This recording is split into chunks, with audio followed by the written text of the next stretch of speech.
Hey guys, I'm back with another video. This time I thought I would finally do my favorite bag video, or if you could only keep one bag in your collection, which one would you keep? Because I've had several people ask me that over the years, and my answer has not changed. So I figured it's time to do this video because I like watching this video from other people. But you could probably guess that if I could only keep one bag in my entire collection, it would be my Chanel Classic Flap, but not for the reasons you might think.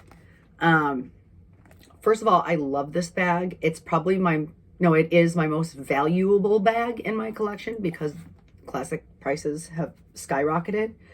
But what I love about it is it's very rare and unique. If you've followed my channel for a while, I've done a couple videos on this back in the day, but this is from 2018 cruise collection. This was the iridescent caviar that came out. That was all the rage. Really hard to get. The one with all the glitters in it.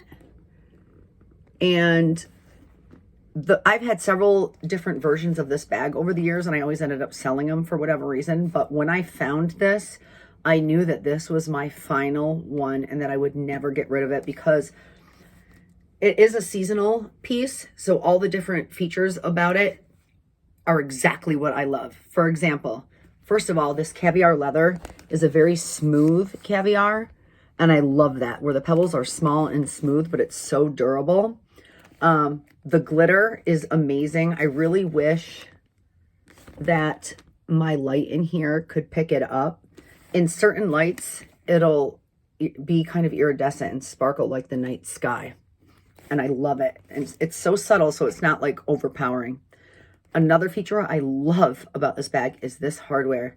This is like, I think they call it shiny ruthenium hardware or gunmetal hardware, which I love. I just think it complements the rest of the bag so well.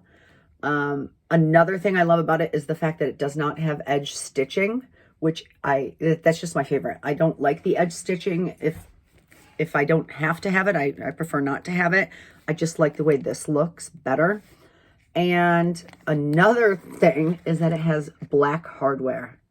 I am not a fan of the burgundy hardware of the inner flaps on these bags. So it's like all my favorite things in one bag. And what are the chances of that? So the fact that it's so rare, it's so hard to find this bag in this size, and it has all the features that I love, just makes this my absolute favorite bag that I would never get rid of. Now, if you've watched my videos for a while, I've always said that the boy bag style is my favorite because I like a shoulder bag that can be worn crossbody, and this can't be worn crossbody. So, yeah, like when I say this isn't necessarily my favorite bag, I meant it's not my favorite style of bag, but it is my favorite bag in my collection. And when I got this, well, this is the second one that I had. The first one I got in January of 2018, and it was only a month old, and I found it pre-owned in a local consignment store in Queens, and it had only been bought 1 month prior because the receipt was there. And I paid less than retail for it at the time. I paid, I want to say $446.75 for it. But it had a couple scratches here and it leaned forward. Sometimes flaps can do that, classic flaps. Like the bottom was crooked and it leaned forward, and that always bothered me, but I wanted the bag so bad. And so I had looked for another one to replace that for a long time, but they're so hard to find. Eventually I found this one, and this one was in perfect condition. No scratches, sits straight up, and I ended up paying more than retail for that one. So I ended up, in the end, paying more than retail at the time. I want to say after PayPal fees, I paid like $6,100 for it. But now these retail for $8,800 plus tax. So it's insane. But yeah, after I've had this bag now, let's see, for 4 years, and it is still my favorite bag. Never once have I ever considered selling it. I've had people reach out to me on social media and ask me if I would sell it. Sorry, it's not happening. Just again, because of how rare it is. I'll never be able to find another one. And plus the price points now, I would never buy this for $8,800 now, because I could just get, you know, a couple Louis Vuittons or Saint Laurent bags. I just don't think it's worth it anymore. So I'm just really happy to have this. It has held up so well too. I have used it quite a bit. Like, it's not my everyday bag, and you know, for the most part I keep it in the case, but I've used it and there are no signs of wear anywhere. There's no rubbing anywhere. There's no scratches on the hardware. It has held up really nicely. And I've taken this on trips. It's traveled on planes.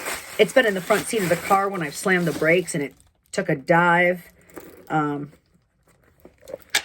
Here's the inside. Looks great.